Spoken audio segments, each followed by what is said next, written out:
Welcome to the Wedding Video Boss podcast, where we will focus on the business side of wedding videography, as well as how I established my company looking like this: a tall, handsome, and really brown gentleman.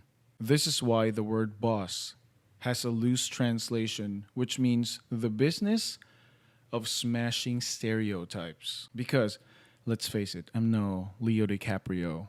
I'm more of like a Watanabe, Chow Yun Fat kind of character. Which, by the way, they should have like a best named business award because I'm just killing it with these names. Whew. I'm your host, Paul Santiago, the owner of Boffo Video, a wedding videography company in Southern California. We just hit our 8th year in the business and we average about 75 weddings a year. We have grown our team 12 shooters and editors, and we've been featured in numerous major and minor blogs and one really cool TV shoutout.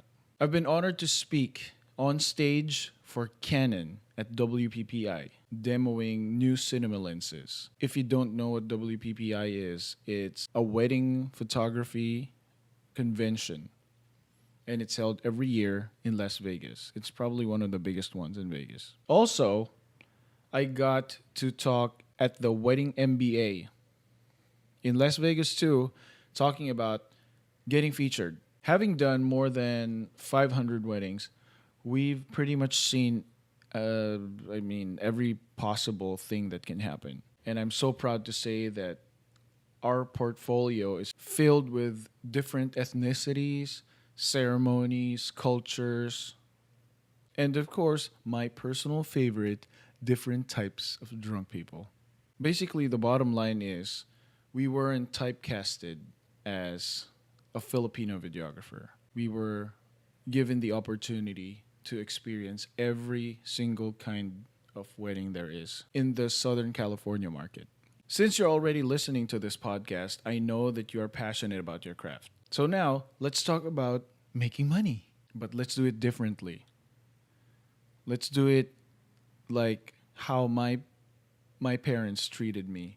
You know, growing up, having Filipino parents, they're not really like affectionate or congratulatory. You know what I'm saying? Without approval or affection.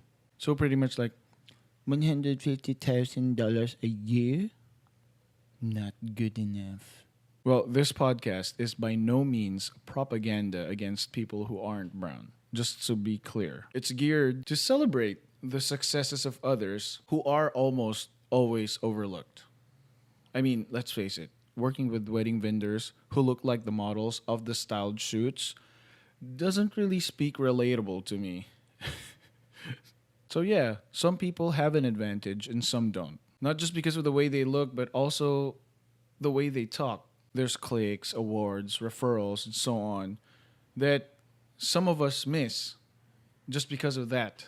And you know, social media, it didn't really make it easier for me because all I did was just drink and eat. Oh wait. That's what social media is for? Okay. Never mind. I want to celebrate those who overcame this because I always felt like I needed to work twice. Heck, thrice as hard. And that was my motivation. After years of studying the culture and the market, I know what it takes to sustain a business in an industry that I felt wasn't built for me. So again, I'll discuss the typical stuff like how you can start up your wedding video business, how to get the right equipment, how to find your style and market them to the right audience, and try to give you as much information as humanly possible to get to where you need to go. So I'm going to bring in not only information, but I'm going to bring in guests that you guys could suggest to me that you look up to, that are part of the community that you belong to. So I really hope you take this journey with me and hit subscribe. Leave a review if it's nice, or leave me alone if you have bad things to say. Anyway, watch out for the next episodes of The Wedding Video Boss. Till then, be nice, especially if you're good looking. Boss man out.